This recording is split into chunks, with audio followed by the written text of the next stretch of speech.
S V ನ್ಯೂಸಿಗೆ ಸ್ವಾಗತ. ಉತ್ತರಾಖಂಡದಲ್ಲಿ ನಿರಂತರವಾಗಿ ಸುರಿಯುತ್ತಿರುವ ಭಾರಿ ಮಳೆಯಿಂದಾಗಿ ಪರ್ವತ ಪ್ರದೇಶಗಳಲ್ಲಿ ರಸ್ತೆಗೆ ಬಂಡೆಗಳು ಉರುಳಿ ಬಿದ್ದಿವೆ. ರಾಜ್ಯದ ಪ್ರಮುಖ ಯಾತ್ರಾ ಸ್ಥಳಗಳಲ್ಲಿ ಒಂದಾದ ಬದರಿನಾಥ್ ಮಾರ್ಗವನ್ನು ತಾತ್ಕಾಲಿಕವಾಗಿ ಬಂದ್ ಮಾಡಲಾಗಿದೆ. ಚಾಮೋಲಿ ಜಿಲ್ಲೆಯ ಹೆಲಾಂಗ್ ಬಳಿ ಹೆದ್ದಾರಿಯ ಮೇಲೆ ಭಾರಿ ಬಂಡೆಗಳು ಮತ್ತು ಶಿಲಾಖಂಡಗಳು ರಸ್ತೆಗೆ ಉರುಳಿ ಬಿದ್ದ ಪರಿಣಾಮ ಸಂಚಾರವು ಸ್ಥಗಿತಗೊಂಡಿದೆ. ಈ ಘಟನೆಯಿಂದಾಗಿ ಬದರಿನಾಥ್ ಕಡೆಗೆ ಪ್ರಯಾಣಿಸುತ್ತಿದ್ದ ಯಾತ್ರಿಕರು ಮತ್ತು ಪ್ರವಾಸಿಗರು ತೀವ್ರ ತೊಂದರೆ ಅನುಭವಿಸುತ್ತಿದ್ದಾರೆ. ಉತ್ತರಾಖಂಡದ ಚಾಮೋಲಿ ಜಿಲ್ಲೆಯ ಹೆಲಾಂಗ್ ಪ್ರದೇಶದಲ್ಲಿ ನಿರಂತರ ಮಳೆಯಿಂದಾಗಿ ಪರ್ವತದ ಇಳಿಜಾರಿನಿಂದ ದೊಡ್ಡ ಪ್ರಮಾಣದ ಶಿಲಾಖಂಡಗಳು ಹೆದ್ದಾರಿಯ ಮೇಲೆ ಉರುಳಿ ಬಿದ್ದಿವೆ. ಈ ಬಂಡೆಗಳು ರಸ್ತೆಯನ್ನು ಸಂಪೂರ್ಣವಾಗಿ ನಿರ್ಬಂಧಿಸಿದ್ದು ವಾಹನಗಳ ಸಂಚಾರಕ್ಕೆ ತೀವ್ರ ಅಡ್ಡಿಯಾಗಿದೆ. ರಸ್ತೆಯ ಮೇಲೆ ಬಿದ್ದಿರುವ ಬಂಡೆಗಳು ಅತ್ಯಂತ ದೊಡ್ಡದಾಗಿದ್ದು ಅವುಗಳನ್ನು ತೆರವುಗೊಳಿಸಲು ಪೊಲೀಸರು ಮತ್ತು ಅರಣ್ಯ ಇಲಾಖೆ ಸಿಬ್ಬಂದಿ ಕಾರ್ಯಾಚರಣೆ ನಡೆಸುತ್ತಿದ್ದಾರೆ.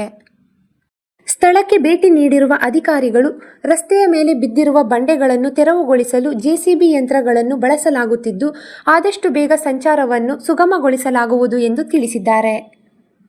ಹೆಲಾಂಗ್ ಬಳಿ ಬಂಡೆಗಳು ಉರುಳಿ ಬಿದ್ದ ಪರಿಣಾಮ ಬದರಿನಾಥ ಮಾರ್ಗವನ್ನು ತಾತ್ಕಾಲಿಕವಾಗಿ ಬಂದ್ ಮಾಡಲಾಗಿದೆ.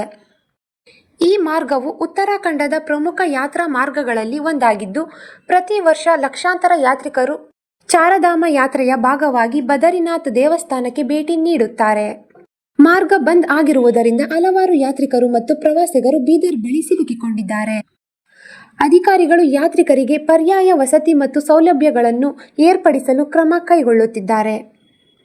ರಸ್ತೆಯ ಮೇಲಿರುವ ಬಂಡೆಗಳನ್ನು ತೆರವುಗೊಳಿಸಲು ಜಿಲ್ಲಾಡಳಿತವು ತ್ವರಿತವಾಗಿ ಸ್ಪಂದಿಸಿದ್ದು ಜೆಸಿಬಿ ಯಂತ್ರಗಳನ್ನು ಕಾರ್ಯನಿರ್ವಹಿಸಲಾಗುತ್ತಿದೆ. ಆದರೆ ಬಂಡೆಗಳು ಅತ್ಯಂತ ದೊಡ್ಡ ಗಾತ್ರದಲ್ಲಿದ್ದು ಅವನ್ನು ಸಣ್ಣ ತುಂಡುಗಳಾಗಿ ಒಡೆದು ತೆರವುಗೊಳಿಸುವ ಕಾರ್ಯ ಮುಂದುವರೆದಿದೆ. ಅಲ್ಲದೆ ಮಳೆಯಿಂದಾಗಿ ಇನ್ನಷ್ಟು ಬಂಡೆಗಳು ಕೆಳಗೆ ಉರುಳುವ ಸಾಧ್ಯತೆ ಇರುವುದರಿಂದ ಅಧಿಕಾರಿಗಳು ಸ್ಥಿತಿಯನ್ನು ಸೂಕ್ಷ್ಮವಾಗಿ ಗಮನಿಸುತ್ತಿದ್ದಾರೆ.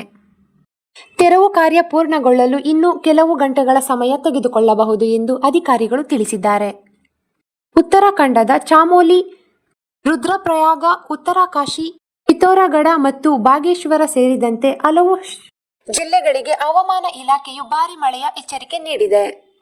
ಮುಂಬರುವ 48 ಗಂಟೆಗಳ ಕಾಲ ಈ ಜಿಲ್ಲೆಗಳಲ್ಲಿ ಭಾರಿ ಮಳೆಯಾಗುವ ಸಾಧ್ಯತೆ ಇದ್ದು ಇದು ಭೂಕುಸಿತ ಮತ್ತು ಪ್ರವಾಹದ ಅಪಾಯವನ್ನು ಹೆಚ್ಚಿಸಬಹುದು.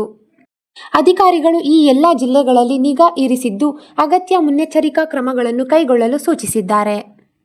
ಯಾತ್ರಿಕರು, ಪ್ರವಾಸಿಗರು ಮತ್ತು ಸ್ಥಳೀಯ ನಿವಾಸಿಗಳು ಸುರಕ್ಷಿತ ಎಂದು ಘೋಷಿಸುವವರೆಗೆ ಬದರಿನಾಥ್ ಮಾರ್ಗ ಮತ್ತು ಇತರ ಅಪಾಯಕಾರಿ ಪ್ರದೇಶಗಳಲ್ಲಿ ಅನಗತ್ಯ ಪ್ರಯಾಣವನ್ನು ತಪ್ಪಿಸುವಂತೆ ಉತ್ತರಾಖಂಡ ಸರ್ಕಾರವು ಮನವಿ ಮಾಡಿದೆ.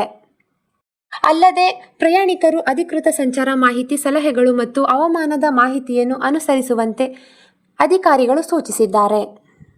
ಯಾತ್ರಿಕರು ತಮ್ಮ ಪ್ರಯಾಣವನ್ನು ಮುಂದುವರಿಸುವ ಮೊದಲು ಸ್ಥಳೀಯ ಅಧಿಕಾರಿಗಳು ಮತ್ತು ಹವಾಮಾನ ಇಲಾಖೆಯ ಅಪ್ಡೇಟ್ಗಳನ್ನು ಪರಿಶೀಲಿಸಬೇಕು. ಅಪಾಯಕಾರಿ ಪರಿಸ್ಥಿತಿಯಲ್ಲಿ ಸಂಚರಿಸದಂತೆ ಎಚ್ಚರಿಕೆ ನೀಡಲಾಗಿದೆ ಎಂದು ಜಿಲ್ಲಾಧಿಕಾರಿಗಳು ಹೇಳಿದ್ದಾರೆ. ಬದರಿನಾಥ್ ಮಾರ್ಗ ಬಂದ್ ಆಗಿರುವ ಹಿನ್ನೆಲೆ ಪ್ರಯಾಣಿಕರು ಪರ್ಯಾಯ ಮಾರ್ಗಗಳನ್ನು ಬಳಸುವಂತೆ ಸೂಚಿಸಲಾಗಿದೆ.